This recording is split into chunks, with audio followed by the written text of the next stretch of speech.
Hey, what's up, guys? I'm Dr. Boyce Watkins from Your Black World News, and I wanted to mention something real quick that I thought was kind of interesting that I think is um, fascinating to me. That's all I'll say.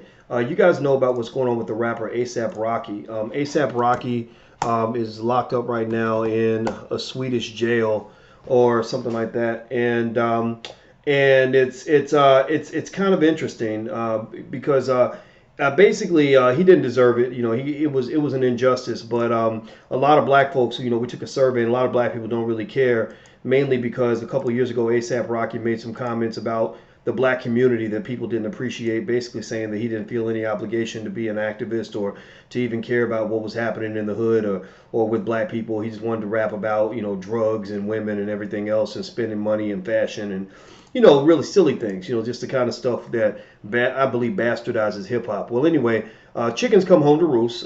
He needs black people now, and a lot of black people aren't paying attention. But the one black people who are paying attention are the usual Negro suspects, which would be the Congressional Black Caucus. The Congressional Black Caucus, which is known by many people as the group that really doesn't seem to show up in a relevant way for most black people. That's just the reputation they have. They actually, for some reason, have taken an interest in the ASAP Rocky situation, which I find fascinating as hell because they, you know, on a lot of other key issues, they don't have much to say.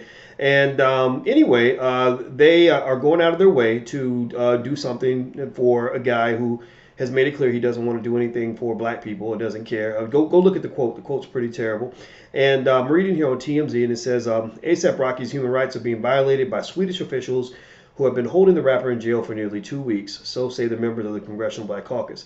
Members of the caucus, including Hakeem, Jeffries, and Andre Carson, along with Congressman Adriano Espaillat, who is part of the Congressional Hispanic Caucus, will stand on the steps of the U.S. Capitol Wednesday and demand ASAP's release from a Swedish jail. Now, I'm reading this to you guys Wednesday night, so this has already happened. As TMZ reported, ASAP is being held while prosecutors decide whether to charge him for aggravated assault.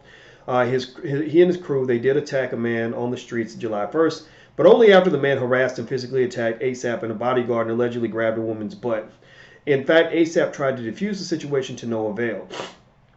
According to the media, ASAP's being held in horrid conditions. The Swedish officials, they deny that. They say that the jails are fine and they've let people see the jails. And I saw. I mean, they didn't honestly. I mean, they look much better than the prisons here. I mean, the prisons and jails here are terrible. And so it's really fascinating that the Congressional Black Caucus felt compelled to intervene on this issue, but there's so many other issues that they don't intervene on in a relevant way. You know, and you know, it kind of baffles me a little bit. I'm not gonna spend time dissing the CBC. I'll let you guys give me your opinion about the CBC in the comments. But here I'm reading on ABC News. Espaillat, who represents New York's 13th congressional district, which includes Harlem, where ASAP Rocky hails from, told ABC News on Wednesday that he visited the rapper's mother on Sunday and has been in touch with families of the three men. Two other performers who were with the rapper that night, Vladimir Corniel and David Rispers, were also detained. Quote, young people on social media in particular have been commenting on the arrest, and there's a whole movement out there, a petition of over 600,000 people that have signed. You know, I'm looking at an image here of the congressman kind of grandstanding. I think kind of wasting time. Honestly, I don't think. Not to say that, you know, that this was fair for ASAP Rocky, but again, you know, you're really talking about a guy who wouldn't do the same thing for you. I mean, I don't know. You guys let me know in the comments. Do you think ASAP Rocky would do the same for black people that they're doing for him? Do you think that he would care if another black man was being detained? All the black men that are locked up in prison right now, ASAP Rocky can get, you know, he can mobilize millions of people. He's got access to millions of dollars. He's got a social media following of over 10 million people. Do you think how often, how much? Somebody show me evidence that he's ever used that massive platform. His platform is bigger than most media outlets. Have you ever seen any evidence where he's used that platform to do anything other than promote ridiculous shit? So it's not a diss on him per se. It's just really kind of saying, if you ever want to know why black people are losing, that's why. It's because you major in the minors. You know, we major in all the things that don't matter, all the things that are not important, and it ends up making us look silly. So anyway, that was all I want to say about it. There's another injustice with a brother that I want to talk about a little bit later on the channel. So feel free to tune in to drboycetv.com and we'll talk about that too. Also, If you wonder why I'm dressed up like I'm looking like I'm about to run, I used to be a track coach actually. Track and field is one of my favorite sports, and I'm training for a marathon, and it is brutal.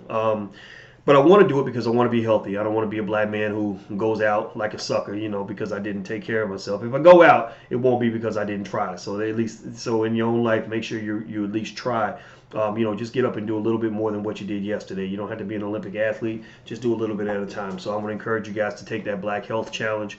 And Black Health is going to be one of the topics that we cover, along with politics and economics and everything else, starting your own business, and everything across the board at the All Black National Convention in Houston in September. Willie D, another rapper actually, who's a great guy, is going to be one of the guests at the convention, along with all kinds of people.